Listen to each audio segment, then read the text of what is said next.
Hey everyone, it's Alex Haney here. I'm coming at you from Kawawaymog Lake, and I'm about to, well, I have embarked. I'm at the very beginning of a 7-day solo canoe trip. I drove up north last night, slept in my car so I could get an early-ish start this morning. And it's been quite a while since I've done a solo trip at all. For the past couple days I've been having mixed feelings about it.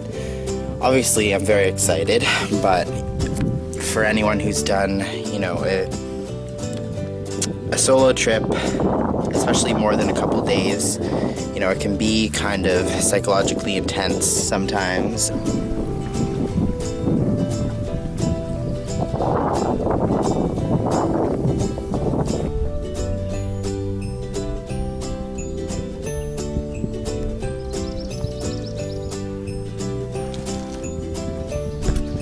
I've been at this site on Bigger Lake for about 15-20 minutes, which is a site that's pretty close to my portage tomorrow. I'm feeling pretty good, pretty tired. I think I'm just gonna get my stuff organized, have dinner, and then go to sleep super early. Today was supposed to be my easy day. It was only about 21 kilometers, I think. Every other day that I'm going, I have at least 25, like 25 to 30 kilometers per day. Yeah, let me show you my pack. Oh man, it's covered in flies. So this canoe trip, I brought a 50-liter pack. This is the first time I've used this small of a pack for canoeing, and I decided to treat this canoe trip more like a hiking trip.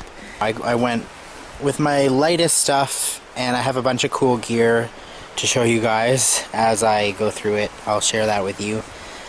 So basically, that whole pack is mostly food. It's a week's worth of food, maybe a bit more. So 2/3 food, and then the bottom third is just like the bare necessities, like my ultralight hiking cook pot, my cat food stove, and my hammock and that stuff, sleeping bag. And then in my day pack, I have like my water filter, my camera, I carry my map in my pocket, my knife, and snacks and stuff I need for during the day.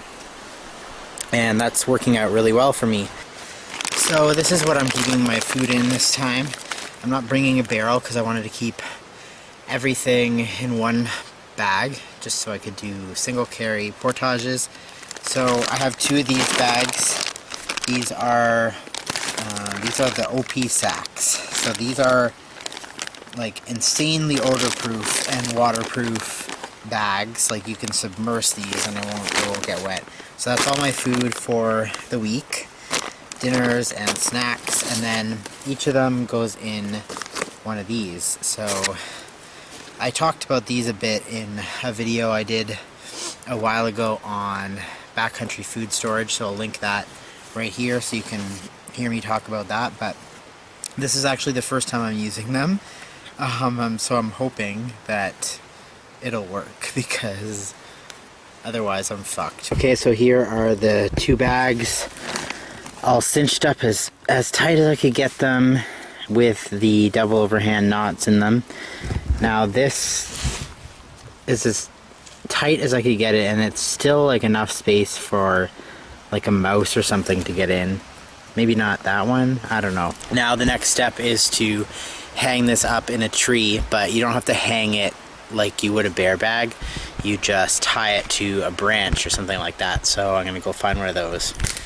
Okay, so I could not for the life of me find a branch or a limb strong enough to support these bags without having to throw a traditional bear bag, and I wasn't gonna do that because I spent, you know, like $200 on these things, and also there aren't even any, I can't even see any good branches for a bear hang. So anyway, here's what I've got.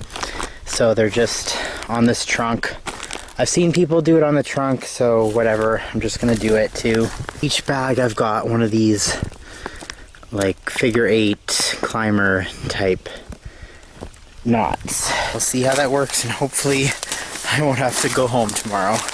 And once again, I'm sleeping in my hammock, so here it is with all my crap underneath.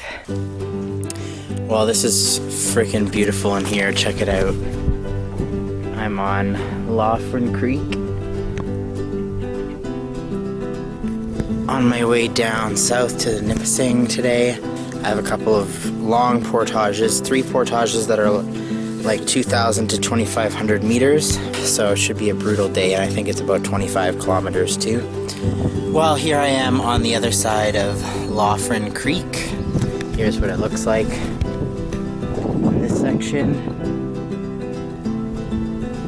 much more open and breezy, which is nice because it's keeping the bugs off somewhat.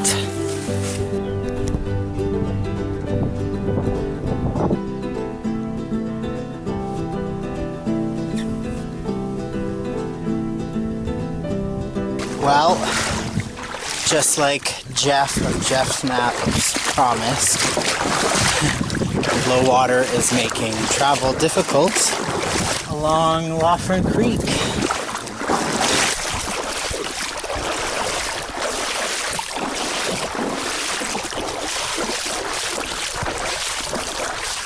Hopefully I'm somewhere close to the portage, because it just keeps getting worse and worse. Okay, so I've been moving around obstacles for about an hour, and it took me an hour longer than expected to complete this section.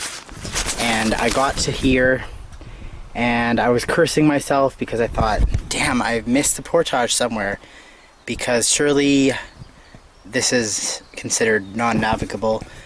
But as I was about to get out and start looking around, I spotted the yellow sign right there, so that made my morning. Where I am, Nod Lake to Nipissing River. According to Jeff from Jeff's Maps, this is a 1910 meter portage. So it's my second long one today. I don't even know how many I've done total. A bunch of shorter ones. All I've seen is a whole lot of emptiness and a bunch of moose, which by the way, I don't tend to film when I see moose, because for the most part I try to stay out of their way. Number one, I would just be hanging around them for longer, which stresses them out, and number two, I'm never like really close enough for it to show up as anything very exciting on my camera. Well, here I am. I made it to the Nipissing. Here it is. I was gonna take my hour-long break here, but it's not that great of a spot. There's not really a good spot to get water, which I need, and it's kind of buggy, and it's hot in the sun, so I think I'm gonna keep going because I still have 8 kilometers to go, plus the I think it's 2150 portage. And another 400 meter portage before that. He didn't know I was coming. I rounded that bend there, right there, and he was over here, and I rounded up over there, and then he just plunged into the water right in front of my canoe. He was like swimming right alongside me. Holy crap, massive, massive bull moose.